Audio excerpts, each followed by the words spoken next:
Last week, voters of both parties went to the polls to determine who would represent them in the upcoming midterm elections.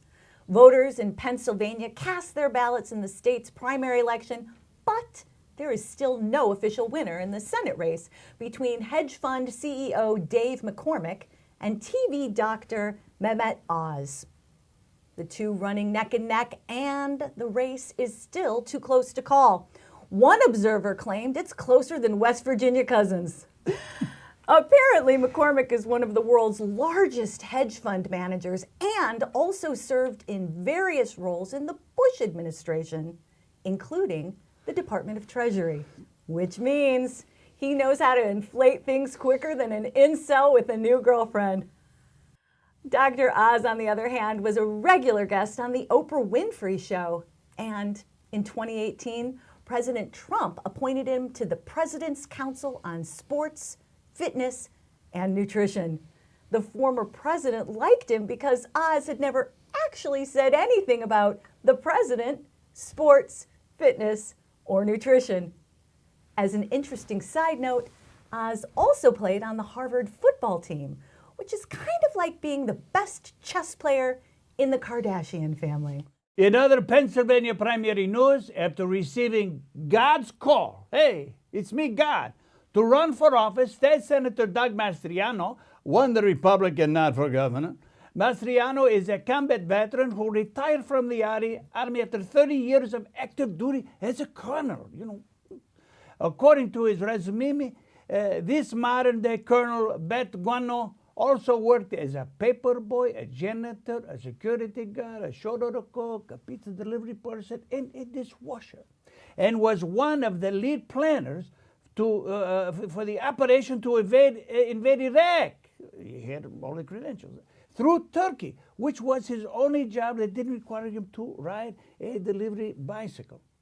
Earning the endorsement of President Trump, the Republican was the only prominent Pennsylvania state lawmaker who attended the January 6th rally preceding the Capitol attack. He was also endorsed by the Mike Lindell, the pillow guy, who calls him my candidate. He said, this goofy guy, during a debate, that he wants all 9 million registered voters in the state of Pennsylvania to register, a move that critics claim would be discriminatory to the dead. His extreme views on abortion, which include a complete ban on abortions with no exceptions for rape, incest, the life of the mother, the neighbor down the street, the garbage, anybody, nobody, make him a strong for Democrats who had written the Pennsylvania gubernatorial race off before Republican primary voters apparently have lost their minds with this guy. In North Carolina, Madison Cawthorne, the youngest member of Congress whose 2 years in Washington were marred by a steady stream of embarrassments and trips to Victoria's Secret that exasperated GOP leaders and made Democrats reminisce of the Kennedy days, lost his seat in the Republican primary on Tuesday night.